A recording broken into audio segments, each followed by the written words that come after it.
Dan Illman, Mike Beer, the DRFBets race of the day for Saturday, October the 19th. Race number 9 at Keeneland. We're going 7 furlongs for 3-year-old fillies, and it's the Grade 2 Lexus Raven Run Stakes. Remember to get those Keeneland Clocker reports. They are a perfect complement to your DRF past performances. DRF Clocker extraordinaire Mike Welsh and his team of expert morning workout analysts give grades, letter grades, to each and every one of these major workouts leading up to big races. Check them out at drf.com/Keeneland. Here's the field for the Lexus Raven Run. You can download free formulator past performances for this race on the Race of the Day event page at drf.com. Access them, handicap along with us. We will take a look at this field. Royal Charlotte, Indian Pride, 3-1, 7-2. Both have something in common. Some guy named Chad Brown. You've got Horologist at 5-1. Grade 1 placed last time out in the Cotillion. And we have the long-awaited return to the races of the 6 Restless Rider, winner of the Alcibiades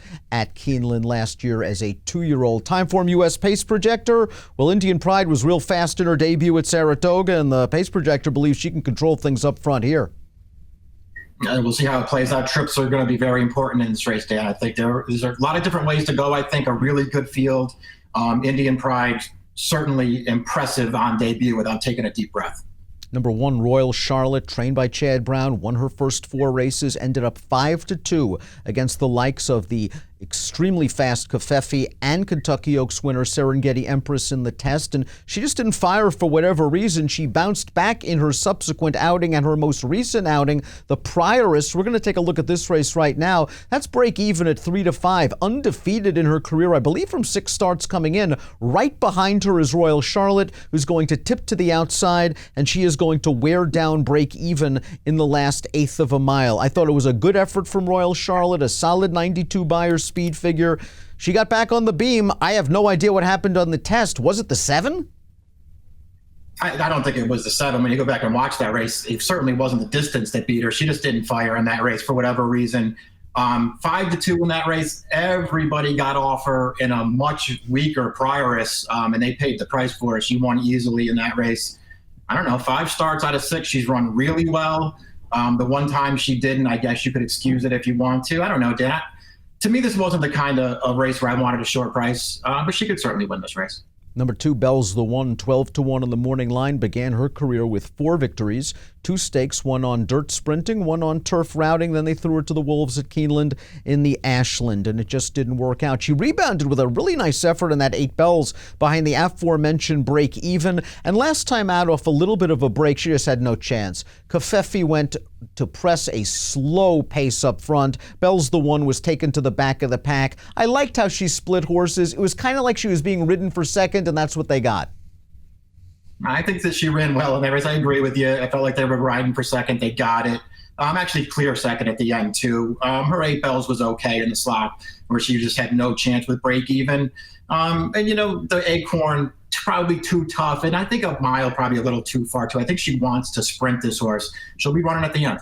Indian Pride is a half-sister to graded stakes winners 2ND Wee and Biofuel, and she made her belated debut in August, late August of her 3-year-old season for Chad at Saratoga. But, you know, this is just a kind of debut that makes you want to look and see more, because we turn into the stretch, and Indian Pride's been on the lead from the start, and Javier's basically motionless here the final 1/8 of a mile, breezing on home. She was no secret at 3-5. She earned a 90 Beyer speed figure, and Chad's telling you something, throwing her right into a graded stakes second time out.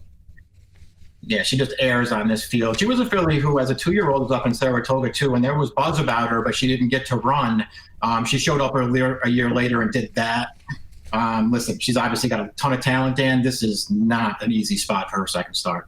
The number 4, Oxy Lady, has had some moments in her career. An upset winner of the Grade 3 Tempted as a 2-year-old at Aqueduct, then second in the Busher at Aqueduct, where you could argue she might have been best. She was shut off completely in mid-stretch. The problem is she was vanned off the track that day, then ran back in the Fantasy, didn't do any running in 6-1 against Lady Apple, and now has come off an extremely long layoff.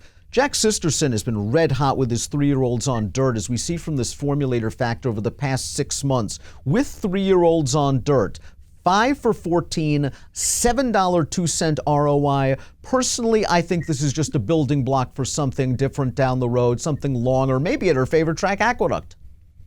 Yeah, we'll see what happens. I mean, it is at least worth pointing out. I don't know how accurate the 94 is for the Tempted late last year, but that's a pretty fast race. The last two times she's gone one turn on the dirt is that race with a 94, and then the Busher that you mentioned, where she was just very unlucky not to win. So, 7 furlongs on dirt might hit this horse right between the eyes. 20-1 on the morning line for the number 5, Free Cover, who just ran away and hid from a decent field at Ellis Park 2 starts back. That lady TNT is very underrated and pretty fast in her own right. Free Cover actually tried to win the dogwood. She attacked Covfefe on the outside on the far turn. She made Covfefe work for a little bit, and then Covfefe just showed this one her heels. She's simply a better filly than Free Cover. But I think Free Cover gained a lot of fitness off that race, and now third start of the form cycle with perhaps a more patient ride. She's a live long shot to be sure. I thought she was too. She ran some really nice races prior to that short layoff during the spring and summer. She came back and drilled that field at Ellis 2 starts back, and she actually ran, I thought, an underrated race last time. Steadied at the start and then made a big wide run at Covfefe on the lead before she got tired. This filly's headed the right way right now. Restless Rider did win the Grade 1 Alcibiades last year, second in the Breeders' Cup Juvenile Fillies. She was wired that day by Jaywalk. She was then wired by Leora on a slow pace in the Goldenrod. She missed some time. She came back in the Ashland. It was Bluegrass Day where it was tough to make up ground, and she was only beaten a neck. The Kentucky Oaks was a disaster from start to finish. She did not fire at all from a lousy post position. She has been away a very long time. Listen, I'm not sure if she's a sprinter at heart. I actually think she's probably better at slightly longer distances. But if you give her pace, she likes this track. She has class. And she seems to be working really well for Kenny McPeak. Bullet in 45 last month? Yeah, I agree with all that stuff. I mean, we'll see. Maybe she does want a little bit longer. But, the first 3 starts of her career as a 2-year-old was sprinting. She ran really well in all of those races. She appears to be training well on the way back. But I like this horse, Dan. We'll see. Maybe she's just using this to get somewhere else, but I would not dismiss her lightly. Not at all. And 4-1 on the morning line, considering her accomplishments in her career, is a very fair price. Istan Council ran away and hid from a field 2 starts back at Ellis. She got a 94 buyer. She deserved her shot at Covfefe in the dogwood based on that race. And she broke on top and then ended up sitting in the pocket under Chantal Sutherland. Now, she ended up behind just a pace setter that was exhausted, and she kind of got shuffled back at the 3/16 and forced to alter to the outside. Now, listen, she wasn't going to win with a clear trip. Maybe she runs third.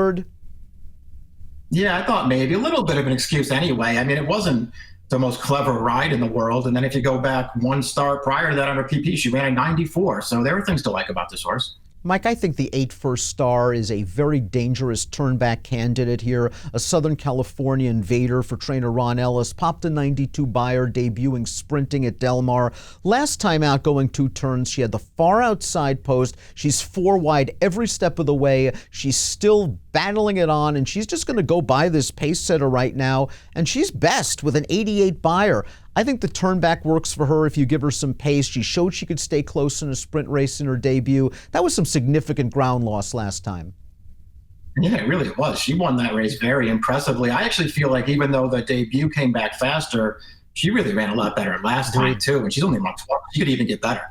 The number 9 is Horologist, had a 4-race win streak snapped, but listen, it took 2 of the best 3-year-old fillies in the country to do it. Street Band and Guarana, and Horologist was far from disgraced. A really good third in the cotillion. She was up close to that fast pace. She tried to follow Guarana's cover on the far turn, and listen, she's just third best behind those 2 excellent 3-year-old fillies. She seems like a really hard-trying filly, and she has a little bit of tactical speed, but it's worth noting that she really seemed to get better once she got to a mile and beyond. Do you like her at 7?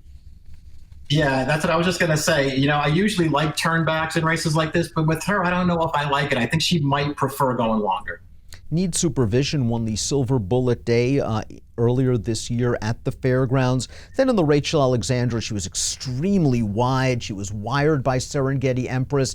After that race, she had some lung inflammation that cost her a lot of time. She came back in a prep race at Laurel, the Weather Vane, and she didn't break very well. I doubt she was cranked up 100%. We see her on the outside right now. She's going to run into second against Meadow Dance, who has just had the recency advantage. I think this was a very useful prep for Need Supervision. I think think the extra furlong she gets on Saturday is going to help. She's just going to have to run faster. Her buyers simply pale in comparison to those of the top contenders. They do. But, there's a way to look at her and feel like, listen, she was running those races up until February as a 3-year-old. I mean, she missed a ton of time. I thought that was a useful comeback to the races there. She has really run very few poor races in her life. She's actually pretty good, and she's going to be a huge price in this race. The 11 Irish Mischief, earlier in her career, a bit of a bridesmaid. Brad Cox wisely dropped her into a non-winners at 2 life at Ellis Park. She hammered a field which included 3 next out winners, and off that race, she was the favorite in the Charlestown Oaks, and I just think she seemed very uncomfortable getting dirt kicked in her face down towards the inside. I think she was too far back. It's an extremely short stretch at Charlestown, and as they swing into the lane, she's got a lot of work to do. I mean, she's got 5 to make up, and we're inside the 16th. She comes with a big run and just runs out of racetrack. This filly's getting better. Yeah, I agree with that. You can't be that far back at the top of the stretch at Charlestown and expect to win. It really cost her in there, but I think she ran well again, and that was on the heels of some really good and improved performances for Brad Cox. She is far from out of this. Let's take a look at our top selections for the DRFBets Saturday race of the day, the Lexus Raven Run. You're going with the 5. Free cover. Made that tough run at Covfefe last time out. Now drops in class. 3rd back for Brett Calhoun. Best of all, 30-1 on the morning line. Yeah, I just wanted a price in this race. Chad's 2 horses are good. I respect both of them. I just thought this was a wide open race. I wanted a price in here. I like her last 2 races a lot. And she does have tactical speed, too, so I don't think she'll be too far out of it, but doesn't need the lead. I'm going to take a shot with this horse. I went 5-6-3-2. Royal Charlotte's consistency does it for me, and the fact that she has a win at Keeneland really kind of put me over the top with her. I think she can work out a decent trip under Tyler Gaffalione from the rail. Bell's the One's one of the long shots I want to use. I know that she was ridden the right way to get a big piece of the purse last time out behind Covfefe, but it was her first start since the Acorn, and that 8 Bells at Churchill Downs indicates that if you give her some pace at 7, she'll come with a run. She's kind of my interesting long shot in here. I'm scared of Indian Pride. She could be any kind. I went 1-2-3-8 in the Grade 2 Lexus Raven Run. It's your feature race at Keeneland on Saturday with an approximate post of 5:30 Eastern. Good luck.